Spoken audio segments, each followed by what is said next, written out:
আসসালামু আলাইকুম my dear lovely audience. Good morning. কেমন আছেন সবাই? আশা করি সবাই ভালো আছেন।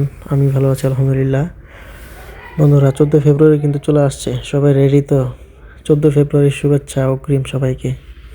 14 ফেব্রুয়ারির সবাইকে অগ্রিম শুভেচ্ছা জানাচ্ছি। আসলে কিছু কথা না বললেই নয়।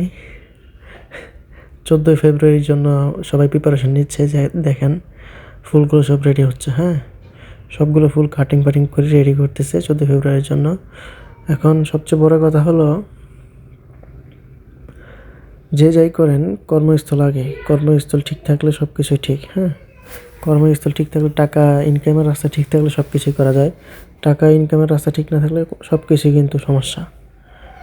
এটা হলো 1 নম্বর পয়েন্ট। 2 নম্বর পয়েন্ট হলো, ঘুরতে যেতে হবে। শখের বয়সে আসলে অনেক ঘুরতে মন চায়। হ্যাঁ, বয়স হয়ে গেলে তখন আর ঘোরার মতো অপশন থাকবে না। সেই জন্য ঘুরতে হবে, সব কিছুই করতে হবে। সব কিছু নিয়েই যেখানে যা লাগে তাই দিতে হবে। যে সময় যেটা করার সেটাই করতে হবে। হ্যাঁ, ঘোরার সময় ঘুরতে হবে, খাবার সময় খেতে হবে, কাজের সময় কাজ করতে হবে। সব কিছু নিয়ে চলতে হবে। মনটা ফ্রেশ রাখতে হবে। মনটা যেন হাসিখুশি থাকে, সেটা ভেবে কাজ করতে হবে, চলতে হবে। একটা জিনিস ভেবে দেখলাম, যে সময় স্কুল কলেজে পড়তাম ওই সময় বন্ধু ছিল কিন্তু টাকা ছিল না ঘোরার মতো। আর এখন টাকা আছে কিন্তু বন্ধু নাই ঘোরার মতো, বউ আছে সাথে।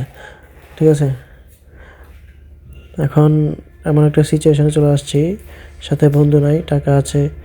তারপরে বন্ধু না থাকলেও বন্ধুর যে আসলে বন্ধু বান্ধবের যে একটা গ্যাপ তৈরি হয়েছে, সেটা আর ফুলফিল হওয়ার মতো সিস্টেম নাই বা সিচুয়েশন নাই।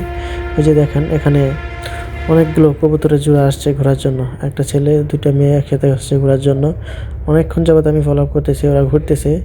এখান থেকে ওখানে যায়, ওখান থেকে ওখানে যায়, ওখান থেকে ওখানে যায়, শুধু ঘুরতেছে। হ্যাঁ, এখন ওদের একটা ঘোরার বয়স। এখন ওনারা লেখাপড়া করতেছে, ওনাদের ঘোরার বয়স। আমরা তো যে সময় লেখাপড়া করছি ওই সময় ঘুরতে পারি নাই। ওই সময় টাকা ছিল না। ওই সময় টাকা ছিল না, ঘুরতে পারি নাই, বন্ধু ছিল। আর এখন টাকা আছে, ঘোরার সময় নেই, বন্ধুও নাই। ঠিক আছে, এমন সিচুয়েশান আসলে সবাই ওভারটেক করে আসছে। সবার এরকম সিচুয়েশানের মধ্যে দিয়ে যেতে হয়। সবাই এরকম সিচুয়েশান সম্মুখীন হয়েছে। যাই হোক, আমরা আসছিলাম ঘোরার জন্য। ভাবলাম যেহেতু ঘুরতে আসছি, 2-4টা ভিডিও না করলে নাই হবে। সেই জন্য ভিডিও শ্যুট করে নিলাম। আগেও কয়েকটা ভিডিও পোস্ট করেছি। আরেকটা ভিডিও পোস্ট করবো আজকে ইনশাল্লাহ। সবাই পর্যাপ্ত পরিমাণ ভালোবাসা দেবেন। এবং দেখেন ফুলগুলো কত সুন্দর। আসলে এখানে গিয়ে মনটা অনেক ভালো লাগছে। মনটা একদম ফ্রেশ হয়ে গিয়েছিল। দেখেন ফুলের অবস্থাটা দেখেন। এটা হলো আমাদের বেগুনবাড়ি। হ্যাঁ, বেগুনবাড়ি গোলাপ ফুল বাগান। তো সবাই সুস্থ থাকবেন, ভালো থাকবেন, আমাদের জন্য দোয়া করবেন। আমরা দোয়া করি অতি তাড়াতাড়ি সফলতা অর্জন করুন। সুস্থ থাকুন।